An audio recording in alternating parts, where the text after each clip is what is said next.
in September last year, and it was 2 weeks after a routine procedure that I had severe abdominal pains, and so I tried to take some painkillers and everything to try and get through it, but unfortunately one Sunday morning, happened to be Father's Day, I had to call my partner from the bedroom and say, can you please take me to the hospital? 223 days later, I left hospital. It turned out that I had a perforated bowel, and unfortunately they didn't pick it up quick enough, and we don't know whether there were just real signs there or what happened, but that led to me having to have emergency surgery. I had another surgery, and then I ended up in an induced coma because of some complications there. So I went to sleep in one hospital and woke up in another one, having no idea where I was. Those drugs are pretty strong. And yes, I really believe when I first woke up that someone had kidnapped me and cut out my voice box and paralysed me, so it was awful, but every day I woke up and they'd have to constantly remind me of what had happened and where I was. It was like a really terrible version of 50 First Dates. So it's it is a long, drawn out story, but most of it involved in October 11th, my best friend's birthday last year. I had my legs amputated from the knee down.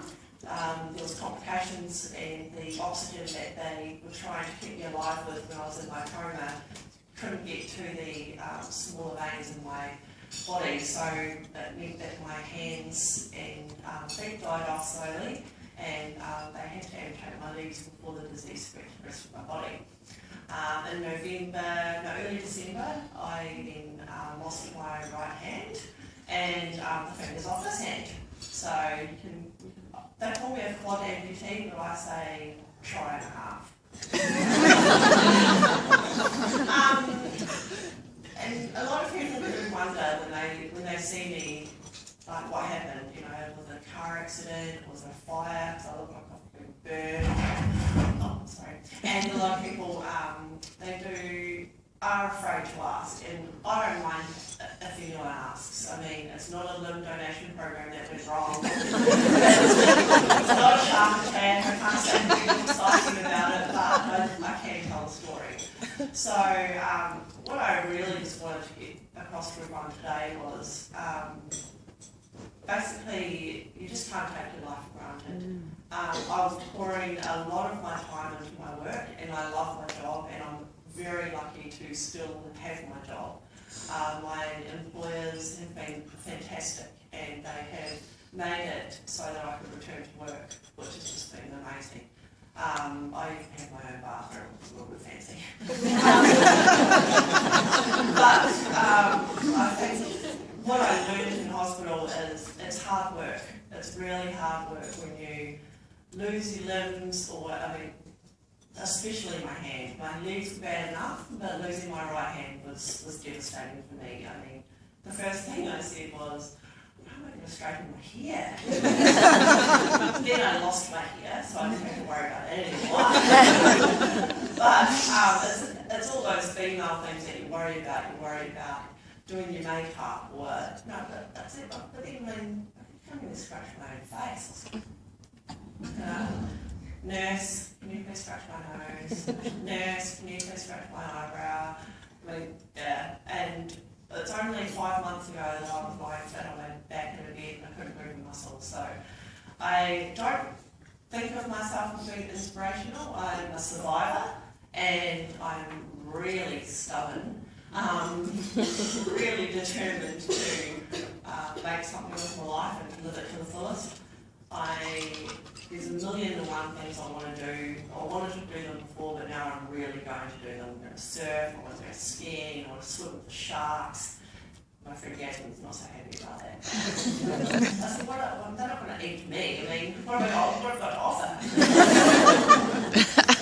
So, yes, basically, if if I can inspire you all, I'd just like to really put across, just, you know, don't take things for granted.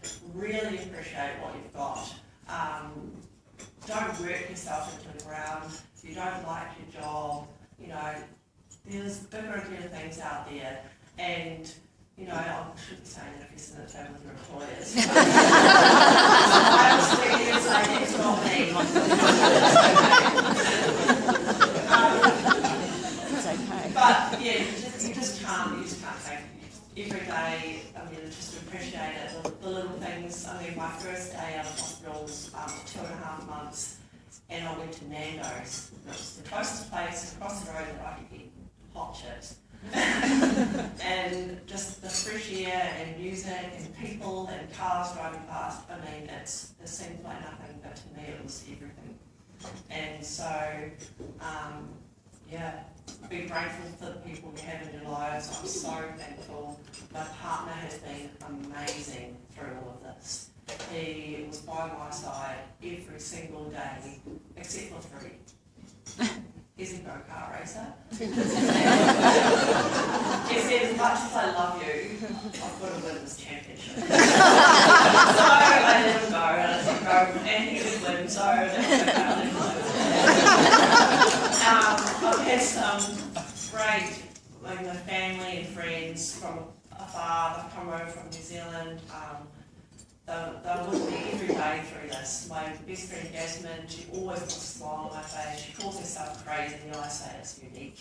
And then there's my family, my cousin. She's like, you know, she's living on the tightest budget, but she made sure every week her go-kart was topped up so she could get to see me 2 days a week, 2.5 hours to get to me, just to hang out with me in the hospital for the day. I mean, it's just amazing. It's something I'll never forget. So, yeah, enjoy your breakfast, enjoy the people, make friends with the people at your table, enjoy your life, and just live it, because you just don't know what's going to happen around the corner. I'll let you know how I go swimming with the sharks. If I'm here next breakfast, we know it was okay. All right, well, thank you everyone, and yeah, please feel free to